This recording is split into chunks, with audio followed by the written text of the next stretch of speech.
What exactly is NeuroQ? How does it work?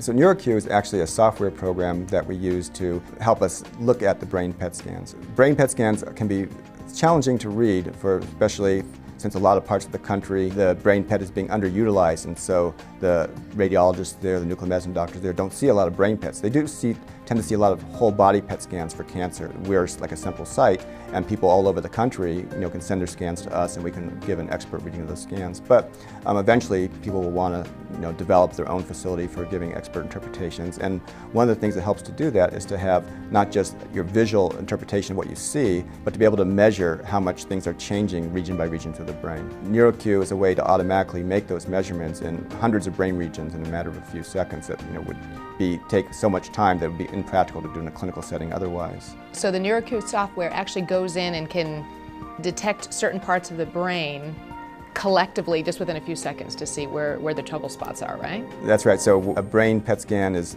entered into NeuroQ. The NeuroQ applies these regions of interest over the brain tissue. So it basically measures across 200 to 300 different brain regions all at once how much activity is in each of those regions, and then compares that amount of activity to what would be in a normal database, what would be the right amount of activity to have in each of those regions, and then tells you, virtually instantly not only how much activity is there, but how abnormal that is for that region, or whether it's within the normal range for that region. You can actually determine dementia versus Alzheimer's, or different types of dementia, can you not, with this? With the information in the PET scan, you can determine among the different possible causes of dementia. We call it the differential diagnosis of dementia, in a way that's much more accurate than trying to make that distinction with just everything else but that. So the history and the physical and the blood labs and the MRI and the neuropsychological testing all together have a substantial improvement of accuracy when you add the PET scan to that.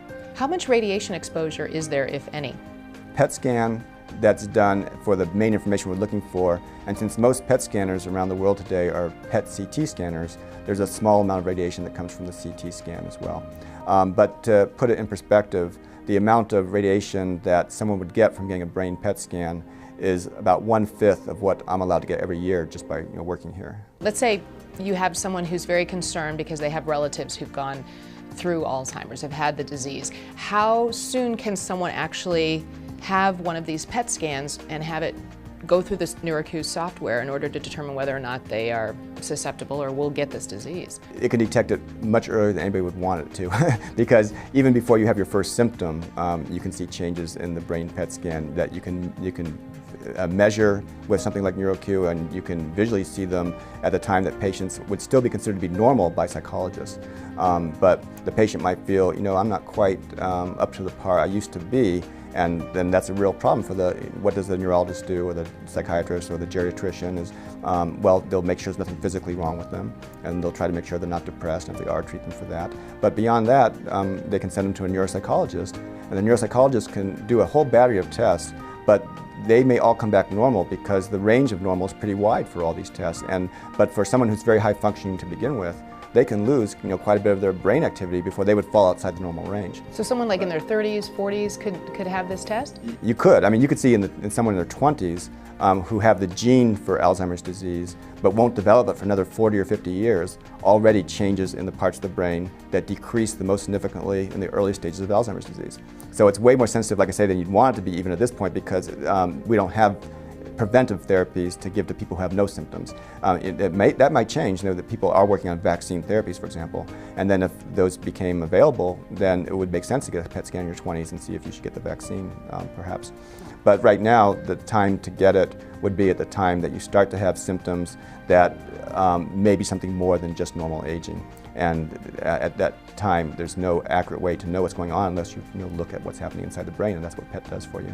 So what happens if you have a positive result from a PET scan with NeuroQ software? What happens when somebody gets a positive reading? If you have a positive reading in the sense that it shows that you do have an early dementia process like Alzheimer's disease happening, then what will happen to you in practice actually depends a lot on who your doctor is. And how their style of practicing has evolved, because, as I say, until the mid-90s there were no drugs to treat patients with Alzheimer's specific for Alzheimer's, and now there are, but if you look at the formal FDA indication, you're supposed to wait until you're demented to take them.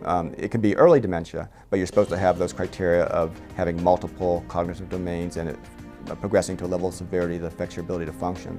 But there's a lot of neurologists who are kind of more forward-thinking than that and happy to prescribe them off-label if they're convinced that these early changes that people are having before they're demented are the early stages of Alzheimer's disease. Obviously, you talked about the statistics, the percentage of success rate when you're talking about using the PET scan and the NeuroQ software, that you're getting about a 90 to 99% accuracy as far as determining whether someone has Alzheimer's? Sensitivity is about 95%, even for the earliest stages. So one of the things we did in our original research was take just the people who only had mild dementia, or even what they call questionable dementia. So the earliest group of patients who were being worked up for dementia.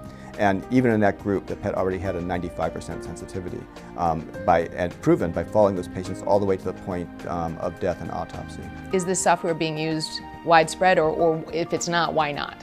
PET scanning itself is very underutilized, but if people do get a PET scan and they're at a center that does a fair number of those, then the centers often use quantification tools, and NeuroQ is the leading quantification tool for brain PET in the United States.